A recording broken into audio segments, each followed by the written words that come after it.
This is TradeFlow News, bringing you relevant news and insights from around the world. TradeFlow News, enabling trade for SMEs and economies worldwide. These are some of the key topics that we will be looking into in today's program.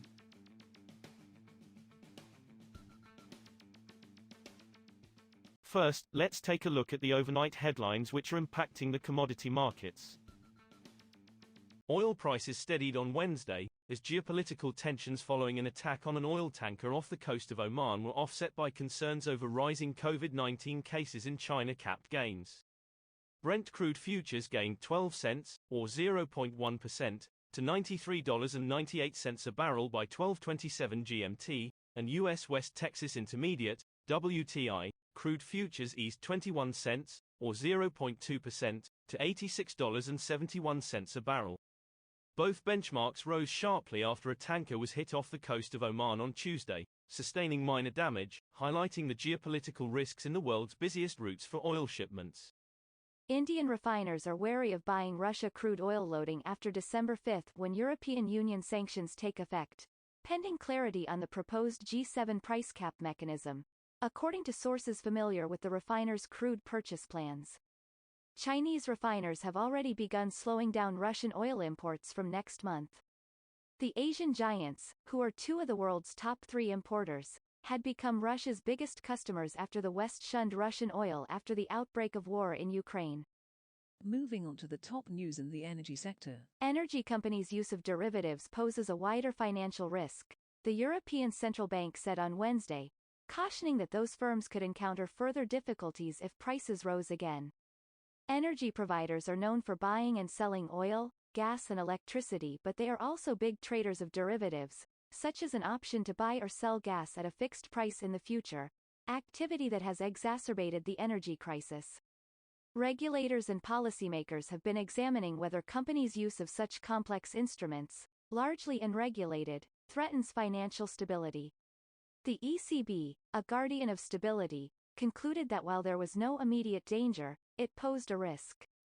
The Group of 20 nations unanimously adopted a declaration on Wednesday saying most members condemned the war in Ukraine, but the document concluding their summit acknowledged some countries saw the conflict differently.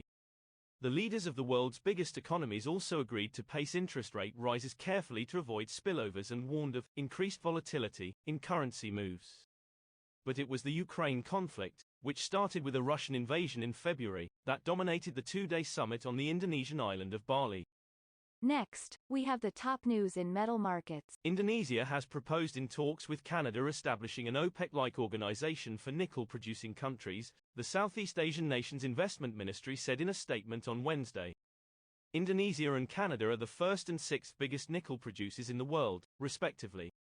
The proposal was made when Indonesian Investment Minister Bahlil Lahadalia met Canada's International Trade Minister Mary Ng on Tuesday on the sideline of the G20 summit in Bali.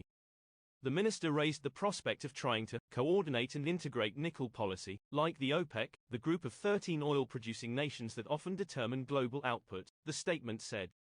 Iron ore extended its rally to a 4th straight session on Wednesday, with the Dalian benchmark scaling a 5-week peak, as traders clung to hopes that recent policy actions in top steel producer China will spur demand for the raw material.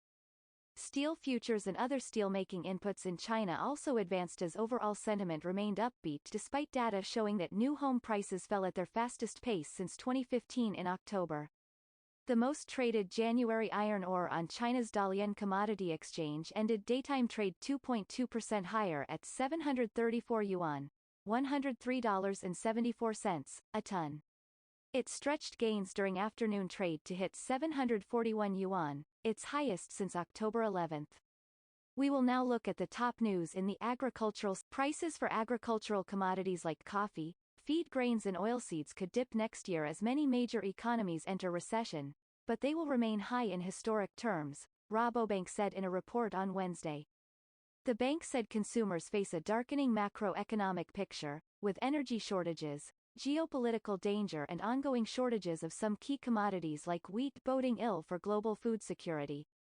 Wheat remains acutely affected by the Russia-Ukraine war and the bank sees a 6 million ton deficit next year, thanks also to uncertain weather prospects in the European Union, the United States and Argentina.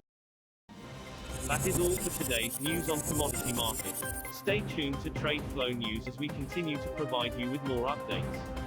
We also invite you to follow us on Twitter at TradeFlow News, which allows you to watch our program on your mobile device or desktop to receive information from there.